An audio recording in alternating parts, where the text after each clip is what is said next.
नमस्कार, chief editor गुलाब हिंदुस्तानी के साथ आप देख रहे हैं न्यूज शेर हिंदुस्तान। अलीगढ़ कल संभल सांसद जिया उर रहमान वर्ग का अलीगढ़ आगमन हुआ, जहां सपा प्रदेश के नेता कासिफ आबदी ने अपने समर्थकों के साथ अलीगढ़ के बॉर्डर जवा से लेकर अलीगढ़ तक जगह जगह भव्य स्वागत करवाया।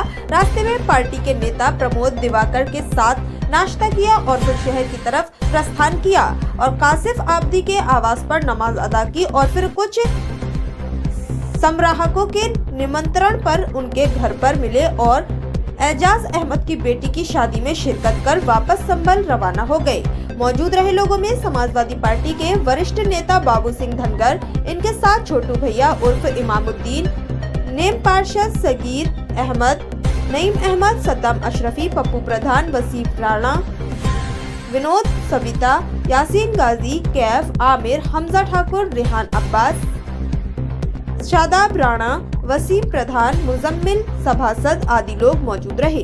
उत्तर प्रदेश अलीगढ़ से वीरेंद्र अरोरा के साथ कामिनी कपूर की रिपोर्ट। जिंदाबाद जिंदाबाद अगले शादाब पीडीए जिंदाबाद जिंदाबाद समाजवादी पार्टी पीडीए जिंदाबाद जिंदाबाद।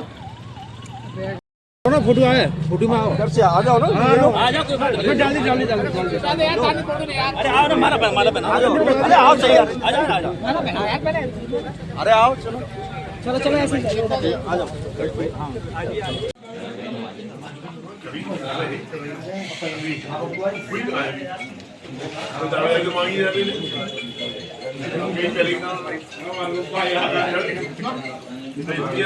हमारे बहुत ही आज हमारे समाजवादी पार्टी के सांसद, संभल के सांसद माननीय जिया उर रहमान बख्श साहब का अलीगढ़ आगमन है कार्यक्रम पे। उस कार्यक्रम से पहले हम सब लोगों ने समाजवादी पार्टी के सारे कार्यकर्ता, सारे नेता, सब लोग यहाँ मौजूद हैं। आज हम सब लोग उनका स्वागत करने के लिए हम लोग यहाँ खड़े हुए हैं।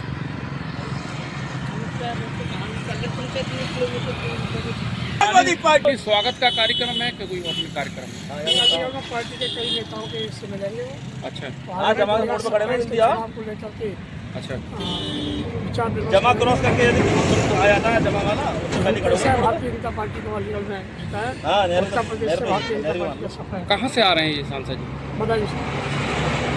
शादी में हाजिर हुआ हूँ और उसके साथ साथ जो मेरे अपने करीबी लोग हैं, पार्टी के लोग हैं, उनके यहाँ पर मुलाकात का काफी लंबे समय से चल रहा था। हाजिर नहीं हो पाया था मुस्तफा की वजह से, तो उस वजह से आज हाजिर होने का मौका मिला है। तो बस इसलिए मैं आज सब लोग यहाँ पहुँचा। बिहार के चुनाव को लेकर ओपी राजभर ने अपना बयान दिया है, जिसमें उन्होंने कहा है कि महागठबंधन की जीत हो रही है और एनडीए का पल्ला वहां से साफ हो रहा है।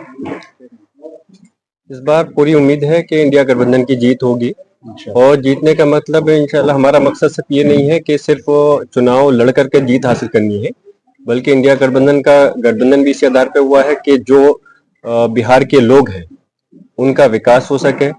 जो लगातार उनके साथ धोखा हो रहा है, जो सिर्फ नाम चढ़ के हवाई दावे हैं वो सिर्फ चल रहे हैं, वो चीज नहीं हो और पूरा प्रयास यही है कि वहाँ के लोगों के लिए इस जंग को लड़ा जा रहा है।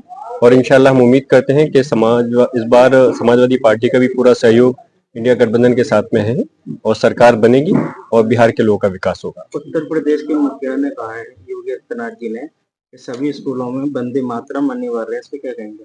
सरकार है, अपने स्तर से वो चाहे तो कर सकते हैं, उनकी ये अपनी सोच है, लेकिन जहां तक हमारी सोच है, हम पहले भी इस बात को कह चुके हैं कि हम सब लोगों को मिलकर के इस देश की तरक्की की बात करनी चाहिए, इस प्रदेश और देश के लोगों के हित की बात करनी चाहिए। जनहित के लिए क्या है, इस चीज की करनी चाहिए। मुद्दों से भटकाने के लिए कोई दूसरे मसले को नहीं लाना चाहिए। जहां तक मसला इस चीज का है, लागू करने की बात है, आप कर सकते हैं, लेकिन जबरन किसी को जबरदस्ती नहीं करवा सकते, क्योंकि ये मैं बात अपनी निजी भी कह रहा हूँ और कानूनी रूप से भी कह रहा हूँ।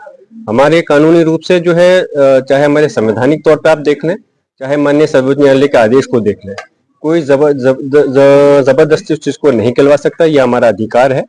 और जाहिर सी बात है, अगर कोई कानून की दाव पेच के हिसाब से गलत कोई बात करेगा तो उसके लिए फिर हम उम्मीद करते हैं कि न्यायालय का रास्ता खुला है, तो तब हम न्यायालय का फिर रुख अपनाएंगे। बीते दिनों पहले अलीगढ़ में आइला मोहम्मद को लेकर मंदिरों पर कुछ लिख दिया गया था, जिसके संबंध में है यहाँ समाज को बांटने का प्रयास किया जाता है। मैंने पहले भी इस बात को कहा था कि मुसलमान जो मुस्लिम समाज के लोग हैं कभी भी किसी हमारे मजहब में भी इस बात को कहा गया है कि किसी की दूसरे की धर्म को आपका आस्था को ठेस नहीं पहुंचाना चाहिए।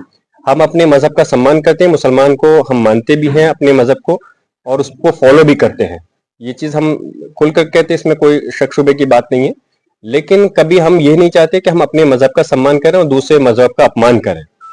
तो मैंने इस बात को पहले भी कहा था कि अगर इस केस की सही तरह से अगर सच्चाई उजागर होगी, केस खुलेगा तो इसके अंदर कुछ और ही भूमिका नजर आएगी। और जैसे कि मैंने देखा जब केस आउट हुआ तो आप सब लोगों ने, चाहे अलीगढ़ हो, प्रदेश हो, देश के लोगों ने देखा भी, उसमें एक साजिश नजर आई। और उसके अंदर जहां तक है कि मुसलमानों का ये चीज नहीं थी कि वो उनकी भावनाओं को ठेस पहुंचाने का, इसमें जो लोग सम्मिलित पाए गए उनके खिलाफ कार्रवाई भी हुई है। और मैं यही चाहता हूं कि जो बीजेपी की सोची समझी साजिश है मुसलमानों को हिंदुओं को बांटने की, उस चीज को लोग देश की तरक्की की ओर चलता हो। यकीनन अगर गौर करा जाएगा तो बीजेपी एनडीए गठबंधन जो है वो बांटना चाहता है और इंडिया गठबंधन जोड़ने की राजनीति कर रहा है और लोगों की तरक्की की बात करता है। हम अपने मजहब को मानते हैं, इसमें कोई वो नहीं, और हम उसको फॉलो भी करते हैं, लेकिन हम चाहते हैं कि सब लोग मिलकर के रहें और आने वाले समय में देश की तरक्की होनी चाहिए।